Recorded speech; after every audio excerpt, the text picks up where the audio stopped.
What would you do if your own aunt, family you haven't seen in 10 years, walked into your home, demanded your $5,000 MacBook, and when you refused, she smashed it under her high heels? For me, that was the moment I stopped being the quiet, polite niece, and started planning my revenge. Hey everyone, welcome back to Revenge Revealed Tales. If you've ever had someone try to take advantage of your hard work, this story will give you chills. Hit that like button, subscribe, and buckle up, because this is the tale of an entitled aunt, a shattered MacBook, and a courtroom revenge that hit harder than her heels ever could.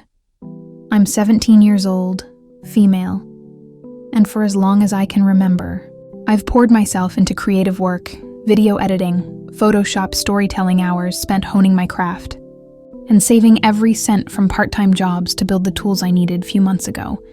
I finally upgraded to the jewel of my setup, a 15-inch MacBook Pro with Final Cut Pro X. It wasn't just a laptop, it was the product of years of sweat, stubbornness, and sacrifice. So when I heard that my aunt, let's call her EA for entitled aunt, was coming to visit after a decade, I already felt uneasy. The last memory I had of her oldest son, my cousin, was him picking on me mercilessly when I was a kid. And now they were back, the aunt. The 19-year-old troublemaker and her two younger kids, 12 and 8, they walked through our door all smiles. Like we were supposed to forget 10 years of silence, I plastered on a fake grin. Trying to be polite, I even offered the two youngest my Xbox upstairs, just to keep the peace.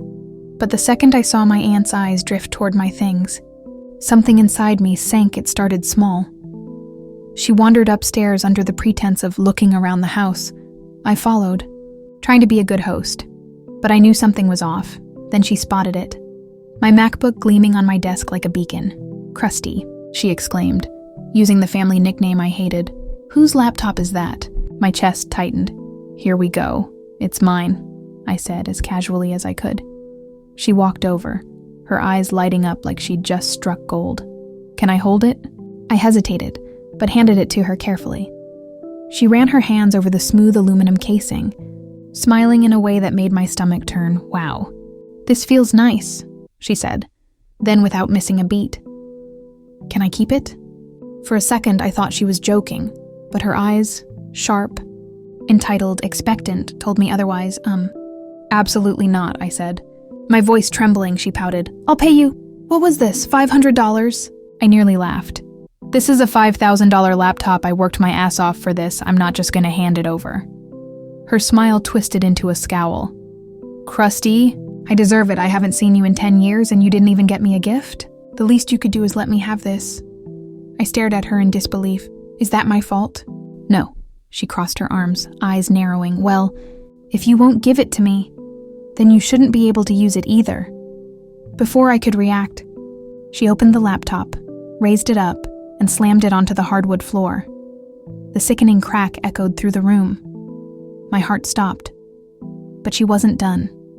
With deliberate cruelty, she lifted her high-heeled foot and stomped down once, twice. Metal bent glass shattered. If the floor had been carpet, maybe it would have survived, but on hardwood. My MacBook was done for my lifeline. My work, my investment, my pride was lying broken at her feet. My breath caught in my throat. Tears stung my eyes, but anger, raw, burning anger, overpowered them. I screamed for my parents. They came running upstairs, my twin brother right behind them. My mom demanded to know what happened, her voice shaking with shock. And my aunt, she mumbled, almost childishly, "Because she wouldn't give it to me." That was her excuse. That was her justification for destroying something I had worked years for, in that moment. My parents banned her and her children from the house, but for me, it wasn't enough, because banning her didn't fix my shattered MacBook. Banning her didn't undo the betrayal.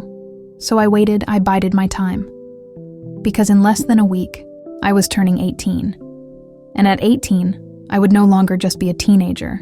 I would be an adult, with the power to sue. The day after my birthday, I filed a police report. The officer listened carefully as I explained everything. The photos my parents had taken, her heel crushing the laptop, the mangled casing, the shattered screen, became undeniable evidence. The case went to court. I prepared myself with every screenshot, every receipt, every shred of proof I could find, and when the day came, I faced her. My aunt, smug as ever, walked into that courtroom like she still had the upper hand, but the judge wasn't impressed. I showed the pictures. My parents testified my brother backed me up. Every lie she tried to spin unraveled in seconds, and when the judge asked why she did it, she couldn't hide behind excuses. She had admitted it, right there in front of my family, because she wouldn't give it to me. The look on her face when the gavel came down was priceless. The verdict? She owed me a lot of money, enough to replace my MacBook, and then some. Her arrogance, her entitlement, her cruelty.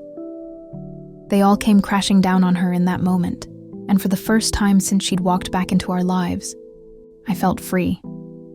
Revenge wasn't just about money. It wasn't even about the laptop. It was about proving that my hard work had value, that I had value. She tried to take from me, to destroy what I built. But in the end, all she did was destroy her own reputation and her wallet. If this story gave you chills, smash that like button and tell me in the comments, what's the most satisfying revenge you've ever seen? And don't forget to subscribe for more stories where karma always finds its target.